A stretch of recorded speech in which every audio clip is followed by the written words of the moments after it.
환영합니다, 여러분. 본격적인 대화를 시작하기 전에 네. 잠시 머릿속으로 아주 극단적인 상황 하나를 상상해 보시겠어요? 오, 극단적인 상황이요? 네. 당신은 지금 거칠고 메마른 광야 한가운데 서 있습니다. 발밑에는 모래바람이 일고 있고 눈앞에는 도저히 인간의 힘으로는 건널 수 없는 거대하고 시퍼런 바다가 가로막고 있죠. 앞이 완전히 막혀 있군요. 그렇죠. 그런데 진짜 공포는 등 뒤에서 다가오고 있습니다. 당대 최고의 군사력을 자랑하는 이집트, 그러니까 애굽의 전차 부대가 흙먼지를 일으키면서 당신을 죽일 기세로 추격해오는 중이거든요. 아, 뒤에서는 적군이 쫓아오고 아픈 바다다. 맞아요. 사방에서 말발굽 소리, 무기 부딪히는 소리, 그리고 막 요동치는 파도 소리가 섞여서 들려옵니다. 왼쪽도 오른쪽도 거대한 암벽으로 막혀 있고요. 도망칠 곳이 단 한 군데도 없는 완벽한 사면초가네요. 네, 생존 본능이 마비될 것 같은 이 절체절명의 위기 속에서 당신이라면 과연 무엇을 할 수 있을까요? 와, 듣기만 해도 막 숨이 막히는 상황이네요. 사실 이 장면은 단순히 우리의 상상력을 자극하기 위한 허구가 아니잖아요. 그렇죠. 수천 년 전 출애굽기 14장에 기록된 이스라엘 백성들이 실제로 마주했던 홍해 앞의 현실입니다. 맞습니다. 우리는 어릴 적부터 이 바다가 쫙 갈라지는 스펙타클한 기적의 이야기를 참 많이 들어왔죠.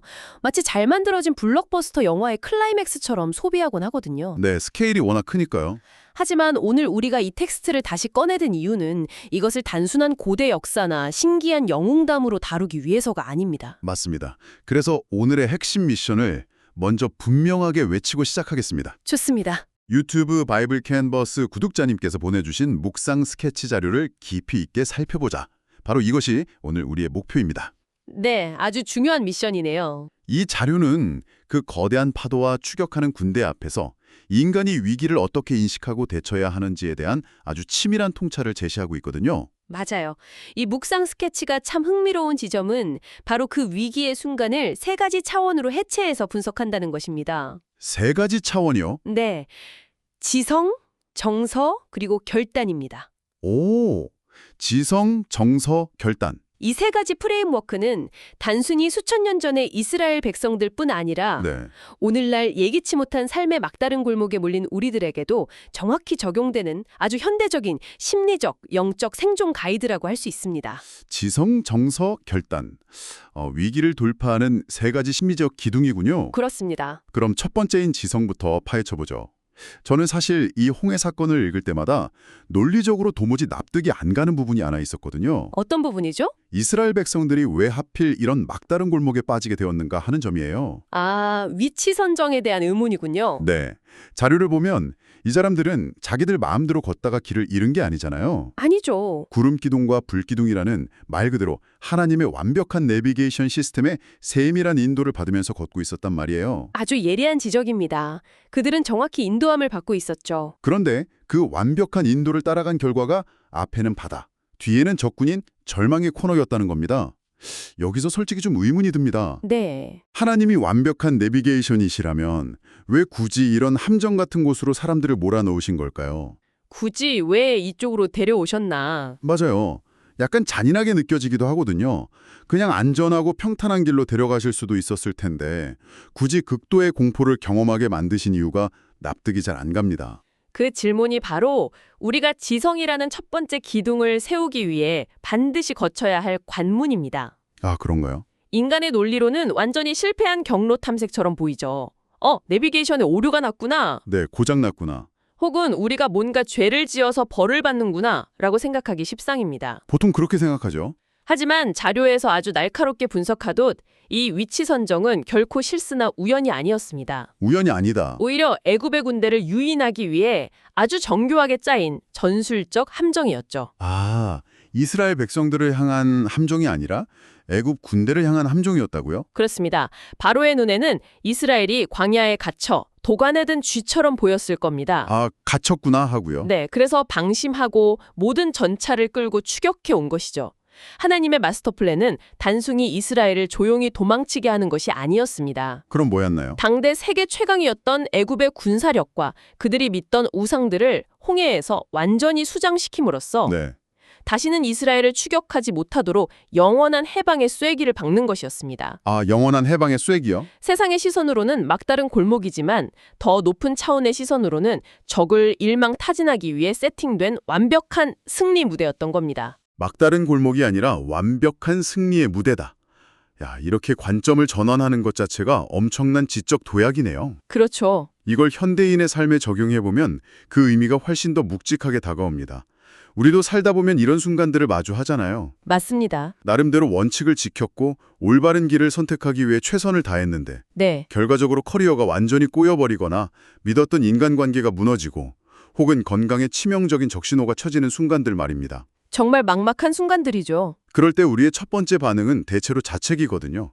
내가 도대체 뭘 잘못한 거지? 어디서부터 계산이 틀린 걸까? 네, 그러면서 끝없는 우울감에 빠지잖아요. 바로 그 지점에서 이 자료가 말하는 지성이 작동해야 합니다. 지성이요? 여기서 지성이란 단순히 똑똑하거나 지식이 많은 상태가 아닙니다. 네. 내 눈앞에 펼쳐진 절망적인 현상 이면에 존재하는 더 크고 완벽한 하나님의 계획을 읽어내는 영적 통찰력입니다. 영적 통찰력. 내가 마주한 이 위기가 내 실패의 증거가 아니라 내 삶의 골문 문제들을 한 번에 해결하고 완전히 새로운 챕터를 열기 위해 하나님이 세팅하신 무대일 수 있다는 것을 네. 지성적으로 인식하는 것이죠. 상황을 바라보는 프레임을 완전히 뜯어고치는 거군요. 그런데 머리로는 알겠습니다. 오케이, 이건 실패가 아니라 더 큰 계획의 일부다. 네, 납득을 한 거죠. 이렇게 지성적으로 납득을 했다고 쳐요. 네, 하지만 현실은 여전히 내 등 뒤에서 전차가 달려오고 있다는 겁니다. 현실의 공포는 그대로니까요. 맞아요. 아드레날린이 솟구치고 심장이 터질 것 같은 그 찰나의 순간에 지성만으로 두려움이 통제가 될까요? 쉽지 않죠. 여기서 바로 두 번째 기둥인 정서의 영역으로 넘어가야 할 것 같습니다. 정확한 연결입니다. 지성으로 상황의 본질을 파악했다 하더라도 인간은 위기 앞에서 필연적으로 감정의 요동을 겪거든요. 네. 그래서 이 자료는 출애굽기 14장 13절과 14절의 말씀을 통해서 우리의 정서, 즉 감정과 본능을 어떻게 다루어야 하는지 아주 깊이 있게 파고듭니다. 그 구절 정말 역설의 극치잖아요. 네. 너희는 두려워하지 말고 가만히 서서 여호와께서 오늘 너희를 위하여 행하시는 구원을 보라. 여호와께서 너희를 위하여 싸우시리니 너희는 가만히 있을지니라. 이거든요. 앞뒤로 적과 바다가 가로막힌 그 피말리는 비상사태에 떨어진 명령이 가만히 있으라 입니다. 네, 가만히 있으라. 생존 본능인 투쟁 도피 반응이 최고조에 달한 사람들에게 가만히 있으라니 이건 심리학적으로 인간의 본성을 완전히 거스르는 요구 아닌가요? 그렇죠. 본성을 거스르는 거죠. 차라리 진영을 짜고 돌을 줍거나 뗏목이라도 엮으라고 지시하는 게 훨씬 이성적으로 들릴 텐데요. 바로 그 생존 본능을 거스르라는 것이 핵심입니다. 생존 본능을요? 여기서 가만히 있으라는 말은 물리적으로 진짜 꼼짝하지 말라는 뜻이나 아무 대책 없이 체념하라는 뜻이 아닙니다. 그럼 어떤 의미죠? 이것은 위기 상황에서 인간이 본능적으로 쥐려고 발버둥치는 통제권에 관한 이야기입니다. 아, 통제권. 사람은 극도의 불안을 느끼면 자신이 어떻게든 상황을 통제하려고 무의미한 행동들을 쏟아냅니다. 분노하고 누군가를 탓하고 이리저리 뛰어다니죠. 그렇죠. 가만히 있지를 못하죠. 하나님은 지금 무의미까진 멈춤을 넘어서 그 요동치는 마음의 주도권을 완전히 내려놓으라는 가장 고차원적인 수준의 신뢰를 요구하시는 겁니다. 통제권을 내려놓는다. 그 말씀에 딱 떠오르는 비유가 하나 있습니다. 어떤 비유죠? 우리가 비행기를 타고 가다가 엄청난 난기류를 만났다고 가정해보죠. 기체가 미친 듯이 흔들리고 산소 마스크가 떨어질 것 같은 공포 속에서 네. 승객인 우리가 할 수 있는 가장 안전한 행동은 무엇일까요? 불안하다고 자리에서 벌떡 일어나 조종석으로 달려가서 기장의 핸들을 빼앗는 건가요? 큰일 나죠, 그건. 아니죠. 그건 다 같이 죽자는 겁니다. 가장 현명한 행동은 기장을 믿고 내 자리에 가만히 앉아 안전벨트를 꽉 매는 겁니다. 맞습니다. 조종석으로 달려가고 싶은 그 강박적인 통제 욕구를 억누르는 것. 그것이 정서적 신뢰의 본줄이겠네요. 아주 탁월한 비유입니다. 내가 상황을 통제할 수 없다는 그 무력감을 인정하는 것. 그것이 인간에게는 가장 두렵고 고통스러운 일입니다. 네. 하지만 역설적으로 그 통제권을 진정한 조종사이신 하나님께 온전히 넘겨드릴 때 우리는 상황을 초월하는 평안을 경험하게 됩니다. 상황을 초월하는 평안. 이 대목에서 묵상 자료에 등장하는 아주 인상적인 인물과 그의 문장을 하나 소개하고 싶습니다. 누군가요? 바로 17세기 영국의 신학자인 토마스 왓슨입니다. 토마스 왓슨요? 그냥 이름만 들으면 되게 평온한 서재에서 글만 썼을 것 같은 느낌인데 네, 그럴 수 있죠. 사실 청취자분들 중에는 이 사람이 누군지, 왜 이 사람의 말이 중요한지 잘 모르시는 분들도 많을 것 같아요. 그 맥락을 아는 것이 이 인용구를 이해하는 데 매우 중요합니다. 토마스 왓슨은 청교도 시대의 인물입니다. 청교도 시대요? 청교도들은 종교적 신념 때문에 엄청난 국가적 핍박을 받았습니다. 감옥에 갇히고 재산을 몰수당하고 네. 심지어 전염병이 도는 최악의 생존 위기를 일상처럼 겪었던 사람들입니다. 일상이 위기였군요. 즉, 이 사람이 말하는 고난이나 위기는 오늘날 우리가 겪는 일상적인 스트레스나 직장에서의 안 좋은 하루 정도가 아닙니다. 네. 말 그대로 벼랑 끝에 몰린 생사존망의 현실이었습니다. 뼈저린 실전 경험에서 나온 묵상이란 얘기군요. 그럼 그가 남긴 문장이 어떤 것인지 더 깊이 있게 와닿을 것 같습니다. 네, 그가 이런 말을 남겼죠. 하나님의 전능하심은 인간의 모든 수단이 끊어진 막다른 길에서 가장 찬란하게 빛난다. 와. 하나님의 전능하심은 인간의 모든 수단이 끊어진 막다른 길에서 가장 찬란하게 빛난다. 네, 정말 무거운 문장이네요. 생각해보면 우리는 살면서 내 손에 쥘 수 있는 수단을 어떻게든 남겨두려고 길을 쓰잖아요. 그쵸. 보험을 들어두는 거죠. 플랜 A가 안 되면 플랜 B, 그것도 안 되면 통장에 남은 비상금이나 인맥이라는 플랜 C까지. 내 손에 무언가 쥐어져 있어야만 안심하는 게 인간의 정서입니다. 맞습니다.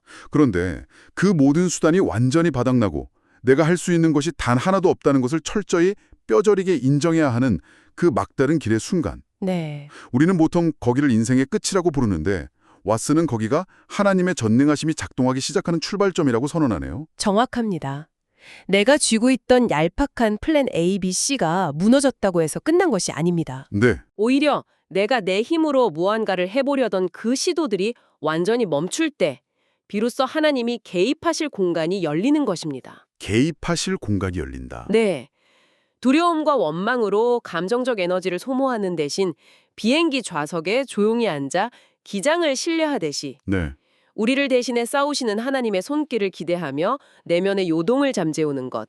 이것이 바로 두 번째 기둥인 정서의 힘입니다. 지성으로 전체 그림을 읽어내고 정서로 두려운 마음의 통제권을 넘겼습니다. 그럼 이제 머리도 차가워졌고 마음도 평안해졌네요. 네, 준비가 된 거죠. 그런데 여기서 끝이 아니죠. 우리가 바닷가 모래사장에 돗자리 펴고 앉아서 영원히 명상만 하고 있을 순 없잖아요. 그럴 수 없죠. 드디어 상황이 움직이기 시작합니다. 거센 동풍이 밤새 불어와서 바다가 마른 땅으로 갈라지는 그 유명한 기적이 일어났어요. 네, 이제 어떻게 해야 합니까? 여기서 세 번째 기둥인 결단이 등장을 차례군요. 그렇습니다. 기적이 일어났지만 기적 그 자체는 아무도 구원하지 않습니다. 기적 자체가 구원하는 건 아니다. 네. 많은 사람들이 홍해 사건을 읽으며 바다가 갈라진 현상에만 감탄하지만 그렇죠. 성경의 진정으로 포커스를 맞추는 것은 바다가 갈라진 후 이스라엘 백성들이 보여준 행동입니다. 행동이요? 생각해보면 그 길이 쫙 뚫린 8차선 아스팔트 고속도로가 아니잖아요. 절대 아니죠. 밤새 바닷물이 물러간 자리니까 바닥은 엄청 질척거리는 뻘밭이었을 거고 네. 무엇보다 양옆으로 엄청난 양의 바닷물이 거대한 성벽처럼 서 있었습니다. 그 물벽이 언제 내 머리 위로 쏟아져 내리지 모르는 상황이에요. 보기만 해도 압도되는 광경이죠. 상상만 해도 다리가 후들거립니다. 해변에 서서 와, 하나님 대단하시다, 바다가 갈라졌네 하고 박수만 치면서 구경하고 있었다면 어떻게 됐을까요? 아주 끔찍한 결말을 맞았겠죠. 감탄하고 박수치는 것은 관람객의 태도입니다. 하지만 구원은 관람석에서 일어나지 않습니다. 관람석에서 일어나지 않는다. 이스라엘 백성들은 언제 무너질지 모르는 그 거대한 물벽 사이로 질적거리는 진흙탕 속으로 자신들의 발을 직접 내디뎌야만 했습니다. 네. 공포를 무릅쓰고 한 걸음, 한 걸음 믿음으로 그 길을 걸어 들어간 것이죠. 이것이 바로 결단, 즉 의지의 영역입니다. 결국 행동으로 증명해야 하는 거군요. 이건 현대를 살아가는 우리들의 고질적인 미루기 습관에 묵직한 돌직구를 날리는 것 같습니다. 뼈를 때리는 말이죠. 우리는 흔히 조건이 완벽하게 갖춰지기만을 기다리잖아요.